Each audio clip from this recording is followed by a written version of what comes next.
Cái mà đầu đó đầu cả đầu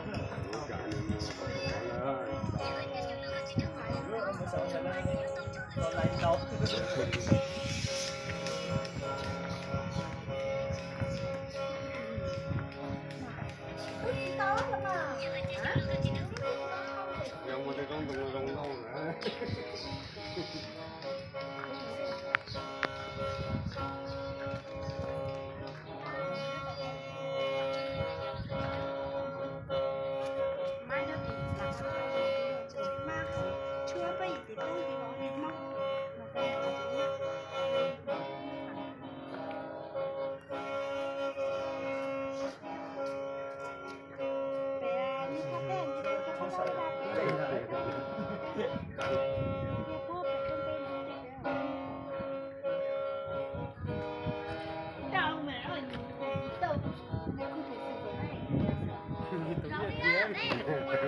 Nhảy mà tú Tăng mạnh.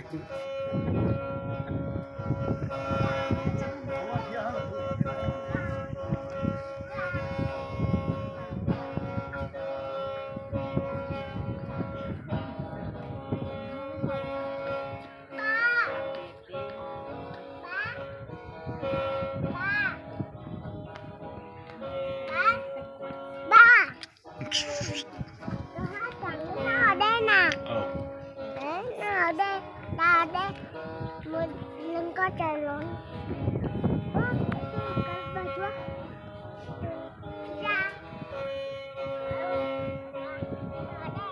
Bảo chúa học tệ không nè.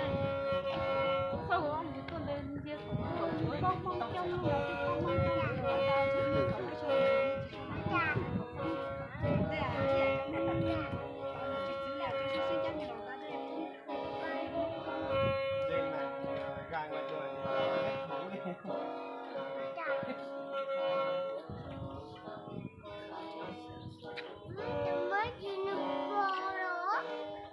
Đó nếu mà cậu bố lúc TikTok vừa dù xin thấy chờ lúc là nhân dù xin Rồi, hay là Ý想tệ hết bỏ xí xa. Ý想tệ bỏ. Ý想tệ bỏ chân chứ mình đi. Ôi là bây giờ tệ kệ xí xa.